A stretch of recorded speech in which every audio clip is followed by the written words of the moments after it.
India alliance के विभिन्न दलों के नेताओं को और विभिन्न राज्यों के मुख्यमंत्रियों को निमंत्रित करके उनके साथ एक संवाद का माहौल आज आदरणीय राहुल गांधी जी ने तैयार किया है। आज लगभग 24 दलों से नेतागण मौजूद हैं। वरिष्ठ नेतागण जैसे शरद पवार साहब, कर्नाटक के मुख्यमंत्री सिद्धरामैया साहब, महाराष्ट्र के पूर्व मुख्यमंत्री उद्धव ठाकरे जी, बिहार से तेजस्वी यादव जी, जम्मू कश्मीर के पूर्व मुख्यमंत्री फारूक अब्दुल्ला साहब और कई ऐसे हमारे महान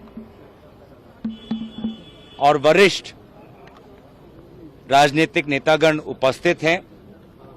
बहुत सकारात्मक माहौल है, बहुत एक संवाद का माहौल है, एक अच्छा एक माहौल है।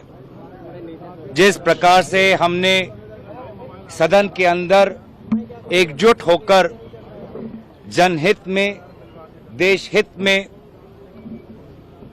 सरकार को कटघरे में रखा, सरकार से अहम सवालें पूछे, आज वो ही संवाद, दोस्ती और भाईचारा का माहौल हमें राहुल गांधी जी के निवास में दिखाई दे रहा है। और क्योंकि आज दिन के लगभग 2 बजे राहुल गांधी जी ने एक बहुत ही महत्वपूर्ण संवाद वेल में उपस्थित थे, जहां पर उन्होंने वोटर लिस्ट में जिस प्रकार से फर्जी नाम आते हैं, फर्जी वोटिंग होती है, सबूत समेत उन्होंने उदाहरण कई दिए और उस विषय में बहुत से दलों के नेतागण के मन में प्रश्न थे। बातचीत उस पर भी अब हो रही है और कुछ सबूत जो राहुल गांधी जी ने आज दोपहर के संवाद वेल में सबके सामने प्रकाशित किए, उन्हीं सबूत को आज हमारे नेतागण के बीच में भी वो प्रस्तुत कर रहे हैं। मैं सारे जो हमारे दल के नेतागण जो आज राहुल गांधी जी के निमंत्रण पर उपस्थित हुए, सभी दलों के नेतागण को, मुख्यमंत्री, पूर्व मुख्यमंत्रियों को, वरिष्ठ नेतागण को मैं शुक्रिया अदा करता हूं और पार्टी की तरफ से मैं धन्यवाद देता हूं। सर, उपराष्ट्रपति चुनाव को लेकर भी क्या इस बैठक में चर्चा होगी? देखिए, एक माहौल, एक भाईचारा का माहौल है। राहुल गांधी जी ने आपको पता होगा कि उन्होंने पुराने निवास को विभिन्न परिस्थितियों में छोड़ना पड़ा। वे एक नए निवास में आए हैं और सभी को उन्होंने स्वागत किया है और इसीलिए एक चर्चा तो विभिन्न विषयों पे हो रहा है, लेकिन मूल उद्देश्य था कि आज सब नेतागण, वरिष्ठ नेतागण एक साथ एक ही समय में आए और एक साथ भोजन ग्रहण करें।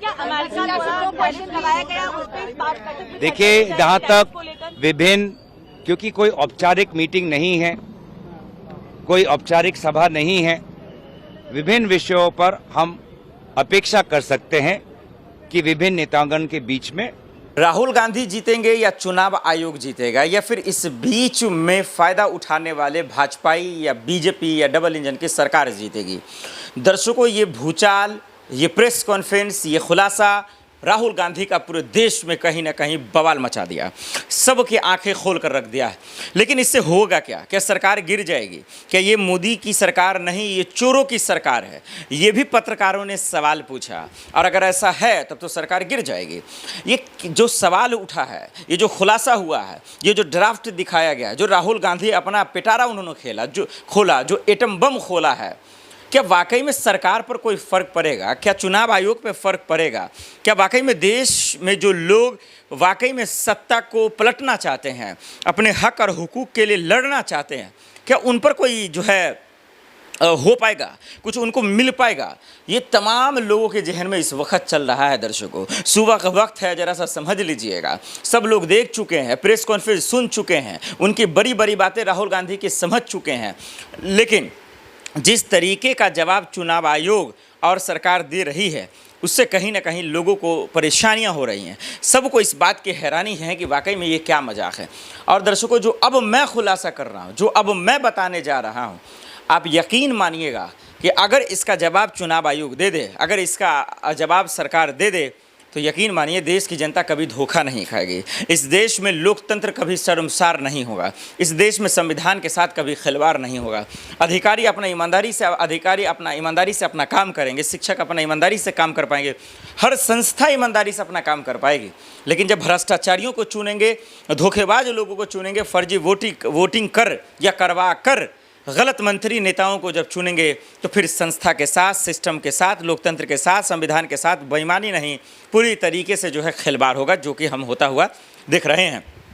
आइए सबसे पहले बात करते हैं राहुल गांधी के प्रेस कॉन्फ्रेंस की, फिर उसके बाद हम बात करेंगे क्या ये मोदी सरकार नहीं चोरों की सरकार है? क्या वाकई में ये सरकार गिर जाएगी? ये राहुल गांधी के खुलासे का असली मतलब क्या है, इसके मायने क्या है, लोगों पे क्या फ़र्क पड़ेगा, चुनाव आयोग पे क्या फ़र्क पड़ेगा और बिहार चुनाव पे क्या फ़र्क पड़ेगा?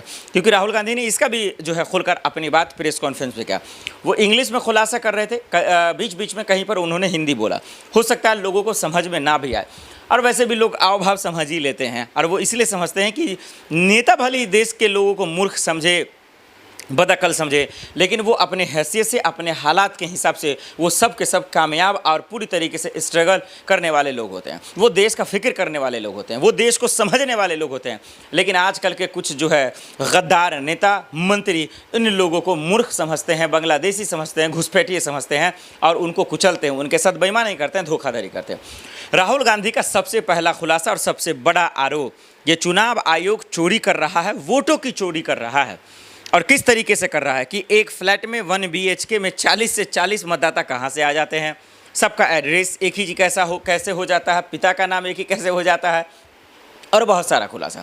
तो इसका जवाब अब दरअसल चुनाव आयोग ने इसका जवाब मांगा, चुनाव आयोग ने भी कहा हलफनामा दर्ज करें। अब इस कानूनी पेच में मत फंसिए आप, सिर्फ इस चीज़ को समझिए कि हरियाणा में जब रंगे हाथ वोटों की चोरी पकड़ी गई, चुनाव आयोग नंगा हो गया और सुप्रीम कोर्ट के वकील महमूद पराचा इस चीज़ के पीछे पड़े हुए थे, तो हम सब ने देखा कानून बदल दिया गया, हम सब ने देखा कि तमाशा किस तरीके से किया गया। सवाल लोकतंत्र में जितना सरकार की जिम्मेदारी नहीं होती है, उससे ज़्यादा विपक्ष की होती है, क्योंकि वो सवाल पूछता है, धरना देता है, सरकार की नीतियों के खिलाफ खुलकर सामने आता है। लेकिन उसके साथ नाइंसाफ़ी कैसे हुई?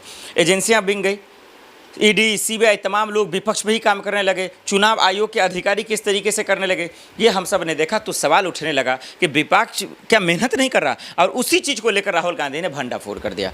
और अब ये खुलासे के बाद अब क्या कहा जा रहा है कि ये मोदी सरकार नहीं चोरों की सरकार है।